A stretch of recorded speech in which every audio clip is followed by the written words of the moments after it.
Welcome to this explainer.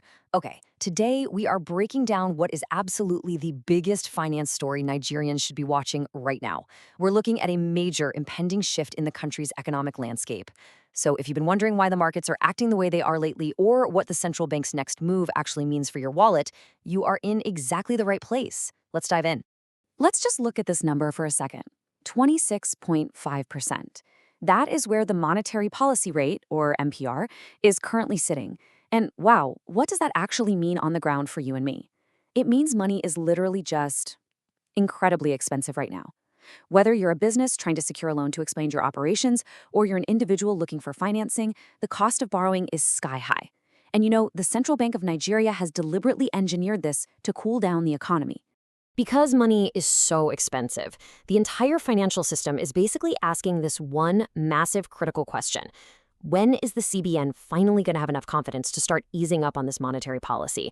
The CBN has spent the last few years aggressively fighting inflation and working to stabilize the foreign exchange market. But everyone knows this isn't a permanent state, right? Investors, business owners, everyday citizens, we are all watching closely, trying to time exactly when the central bank will step back and finally start bringing those rates down. So to understand this upcoming transition, here's our agenda for today. 1. The high rate reality. 2. Banking sector recapitalization. 3. The interest rate pivot. And finally, 4. Your investment playbook. All right, let's jump right into section 1, the high rate reality.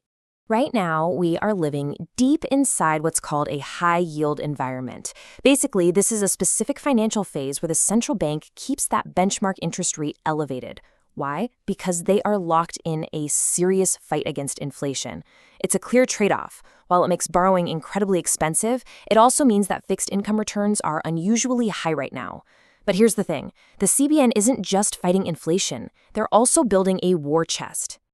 And that war chest is massive. We're talking $51.04 billion. That is the CBN's foreign reserves target for the year 2026.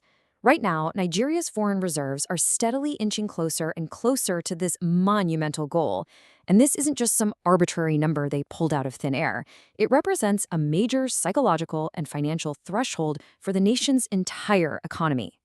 The really crucial point here is that hitting this huge foreign exchange target, that could give the CBN the exact confidence it needs to finally flip the script and change its strategy.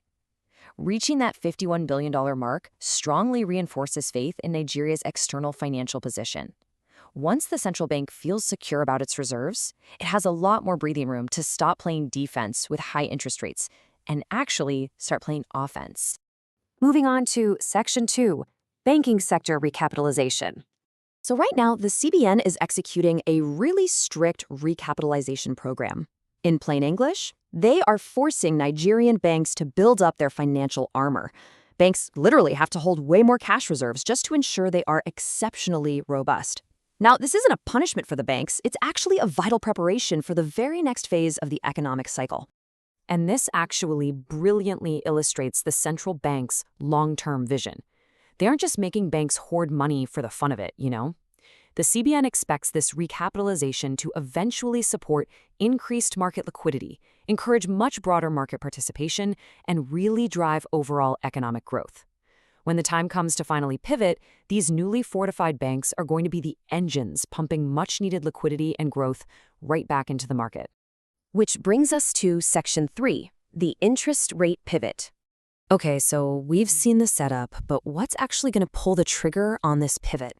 Well, it all comes down to a few sequential steps. First, inflation absolutely has to continue to moderate. Second, the Naira needs to remain relatively stable.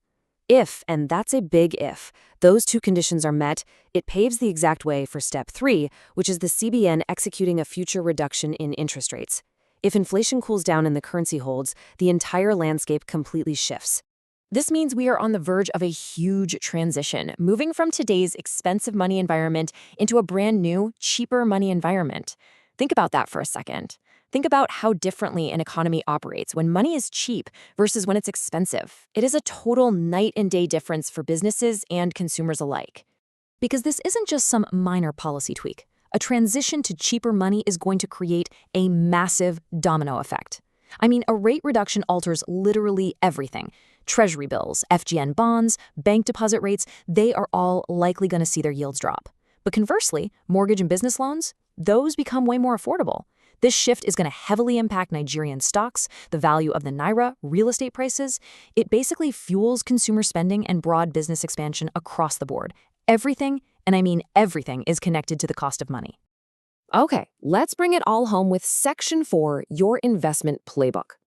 If there is one absolute golden rule you take away from the sources we're analyzing today, it is perfectly captured in this quote. Understand the economic cycle before you invest. The biggest lesson here isn't to just blindly buy some specific asset or jump on a hot stock tip someone gave you. It's about taking a step back, identifying exactly where we are in the broader economic cycle, and making your moves based on that macroeconomic reality. So your strategy actually needs to shift as the cycle shifts. Looking at this right now, during our current high interest rate phase, fixed income opportunities like bonds and treasury bills are incredibly attractive, right? They offer high yields with super low risk. But when we enter that phase of falling interest rates, the whole script flips. Those fixed yields are going to drop, and suddenly, growth assets like equities, meaning stocks, and investments into actual businesses become increasingly interesting and way more profitable. And that brings us to probably the most critical strategic point of this whole explainer. The real wealth, the massive advantage, always belongs to the people who anticipate this transition early. If you understand the pivot is coming, you position yourself before the interest rates actually drop. If you wait until cheap money is everywhere and it's suddenly front-page news, you are merely reacting after everyone else has already noticed. The advantage always goes to the prepared. Now, as always, just a quick disclaimer, please remember we're simply breaking down the source material here to give you the macroeconomic facts. This is purely educational and informational, definitely not personalized investment advice for your specific financial situation. Always do your own research or consult with a professional before making major financial decisions. So, as we wrap up, we've seen how the CBN's battle with inflation, that massive $51 billion FX target, and the banking sector recapitalization are all setting the stage for a massive economic pivot. The transition from high rates to a cheaper money environment is coming. So I want to leave you with this final, vital question to ask yourself as the economic ground shifts beneath our feet. Finance in Nigeria is changing. Are you just watching? Or are you preparing? Thanks so much for joining me today.